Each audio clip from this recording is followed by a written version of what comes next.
In my opinion, the lows keep coming in a little bit higher, so that's good. But I suspect that there are some very, very sophisticated players buying large volumes of Bitcoin through an algorithm. And whereas you probably have some other players who are selling into that market, but they're selling, okay, I want to sell 4 Bitcoin. I want to sell 1 Bitcoin. And they don't do it as methodically as the algorithms. Now the good news is, if we want some positive news, the amount of money getting ready to flow into Bitcoin and these industries, dude, there's so much money getting ready to come into this market. As you ensure, in this government, this last 4 years, dude, I have never seen a government that loves monopolies more than this one. And Bitcoin was like, hey, you know what? I think there's going to be a time when I want my freedom. I don't care about that fucking blue passport. I want my freedom. Gary Cardone begins by addressing the subtle yet significant upward trend in Bitcoin's price, attributing it to the actions of sophisticated market players. According to Cardone, these entities are employing complex algorithms to purchase large volumes of Bitcoin in a methodical manner. Unlike individual investors, who might buy or sell Bitcoin without a strategic approach, these larger players are likely following an algorithmic strategy similar to that employed by prominent figures like Michael Saylor. This strategy involves making fractional purchases, such as 1/10 of a Bitcoin, at minuscule price increments, thereby concealing the true volume of transactions and minimizing market impact. Please take a little time to like this video, subscribe to the channel, and turn on post notifications for more videos like this. You can also check out our other videos on cryptocurrencies and the overall digital asset space and drop your comments and observations in the comments section below. Everything you do helps with the YouTube algorithm and immensely contributes to the channel's growth. Thanks and enjoy the video. In my opinion, the lows keep coming in a little bit higher, so that's good. But I suspect that there are some very, very sophisticated players buying large volumes of Bitcoin through an algorithm. And whereas you probably have some other players who are selling into that market, but they're selling, okay, I want to sell 4 Bitcoin. I want to sell 1 Bitcoin. And they don't do it as methodically as the algorithms. It's my belief that Saylor shared his algorithm with a lot of people. And that's really smart of him, because it creates a market where people, where the volume gets really, really well hidden by building a complex model that allows them to buy 1/10 of a Bitcoin at, a fraction of a penny. Anyway, it's just very methodical, whereas you could have some people like a guy like me. I'm not going to go build an algorithm and buy 10 Bitcoin. Yeah. Now, maybe it should, okay, but these guys are buying 1,000. So these ETFs, the inflows are here. We're seeing very high quality players. Goldman stuck $500 million on their balance sheet. Someone trying to buy $30 worth of gold. Gold today is priced at $25.04, okay? If I wanted to buy a 1/10 of an ounce of gold, it would cost me far more than $2,500 divided by 10. It would probably be $2,500 divided by 10 plus 30%. So where's the 30% come from? Well, because think about a vat of gold that's been melted down. Is it easier to melt that down and stamp it with Switzerland 0.999 in 1,000 ounces or in 0.1 ounce? So the more you do manufacturing, gold has to be manufactured. Unlike Bitcoin, like 1/100th of a Bitcoin will cost you exactly the same amount as 1,000 Bitcoin, right? In other words, you're not getting a price advantage or disadvantage for buying really, really small pieces of it.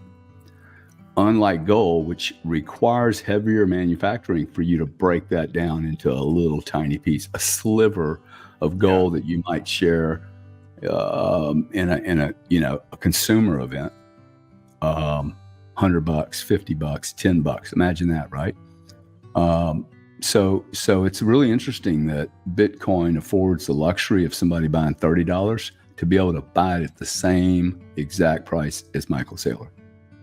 Find me a market that works like that. You will not find one, dude. Now the good news is, if we want some positive news, the amount of money getting ready to flow into Bitcoin and these industries, dude, there's so much money getting ready to come into this market. I've been raising money for Node 40 for 3 years. It's been, nah, no, question. Now it's like 7 people in line because everybody's like, whoa, dude, y'all built what? So it's becoming clear now that we are literally moving down the digital roadmap, a highway, and carrying a bunch of, this is the point. This is probably about the only thing I'm going to carry into the past, into the future. It's really because I don't think technology's really gotten to a point where I can put something on a screen and it's mine. You know, like I did it. As you ensure, in this government, this last 4 years, dude, I have never seen a government that loves monopolies more than this one. And I mean, I can tell you why they like it, okay? It's a lot easier to deal with 2 or 3 or 4 companies than it is 4,000. Yeah. Okay, you can't turn 4,000. It's the law of big numbers. This is why I keep saying, hey, there's 7.5 billion people that are nice people. And there's 500 million people that are fucking crazy as shit. And all we do is argue with each other. Instead of pointing out, hey, there's 500,000 people popping around here they're psychotic, okay? They're sick, they're narcissistic, and they don't believe in people having freedom. And that's what brought me to Bitcoin. Bitcoin was an anarchist move for me. I'm like, hey, something is wrong with this fucking planet. This started in 16 when I started buying gold. I'm like, I bought 600 AR-15s. I probably bought $30,000 worth of food that would store for 30 or 40 years, maybe more, maybe 50,000. Probably not enough, actually. All that's going up in price, by the way. I could sell all that food right now with a 30-year shelf life on it for more than I bought it for. And then I bought gold and silver and then Bitcoin. And Bitcoin was like, hey, you know what? I think there's going to be a time when I want my freedom. I don't care about that fucking blue passport. I want my freedom. Which is really the way I have come about now of defining a successful life. How much freedom do I have? And I think if everyone were to really look at success and happiness and health, you're going to end up with, hey, I need to be free. I need to have my thoughts. I need to be able to express my thoughts, put them on a piece of paper, put them on a canvas.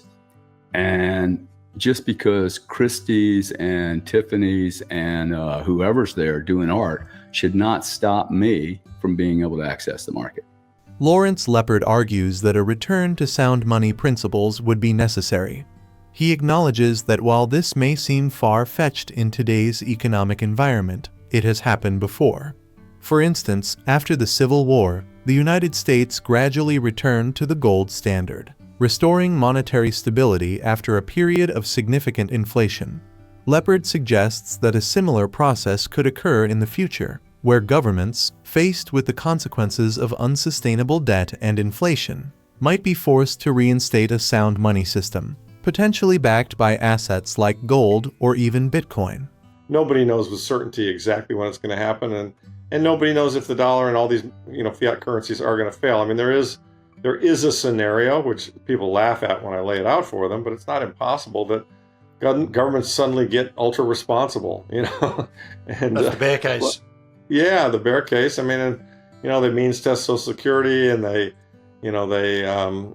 balance the budget and all this. I mean, all of which, by the way, would cause a very big economic downturn and kind of. I mean, I think we're kind of gone beyond the event horizon on this thing, where they can actually go back and restore us to sound money, but they could try. Certainly to a degree, Powell tried when he took rates from 0 to 550. So, they're going to continue to try and continue to throw sand in our face. It's not going to just make the investment we're making an easy investment. But I think in terms of, the longer term trends, they're pretty well trapped. And so, the way I see this unfolding is, we have higher inflation in our future, and then perhaps that higher inflation becomes really high inflation. And at that point in time, when everyone realizes that, the currency is being printed to, you're taking out new credit cards to pay off your minimums on your old credit cards, kind of what the U.S. is doing. that, the money's no good. And that's how other hyperinflations have occurred. When everyone recognizes the money's no good, it is no good. There's no demand for it. Nobody wants to hold it. I mean, in Weimar Germany, they were changing the price of things every hour or every day at the end because there was just so much inflation. It was just so rapid, and we're not there yet. We're not even anywhere close to that. I'm not suggesting we have to go there. I think we could just have a period of very high inflation for a bunch of years, and then people would scream and we'd return to a sound money standard. I mean, this all sounds kind of terrifying and negative, and obviously, high inflation and or hyperinflation are extremely bad events, but they're not unsolvable. I mean, many countries have gone through these problems before, and what they do, if they're smart, is they return to some form of sound currency. They either back their currency with gold or silver, or they go on somebody else's currency. I mean, Ecuador in 2000 hyperinflated, and Ecuador went on the dollar standard, and they've done just fine on the dollar standard. So they've there's a lot of inflation in the dollar, but it was less than what Ecuador did with their own currency. So, it's the kind of thing where I think what is called for is monetary reform. And, I view the least painful way to do it and to be fair to everybody would be to, in a structured manner, say, here's how we're going to kind of return to sound money. And it's been done. I mean, the U.S. after World War II, after the Civil War, the U.S. printed something called a greenback, which was really just a fake dollar, and it wasn't backed by gold. You couldn't exchange it for gold. And the minute they started printing them, it depreciated against gold, so that by the end of the Civil War, a dollar greenback was worth 30 cents worth of gold. So it had lost 70% of its power, purchasing power in 5 years. And it took a while, but between 65 and 1879, we actually got back on the gold standard. The inflation was rough, and there was a big push, and they got back on the gold standard. And so it's, at any point in time, returning to sound money is a choice.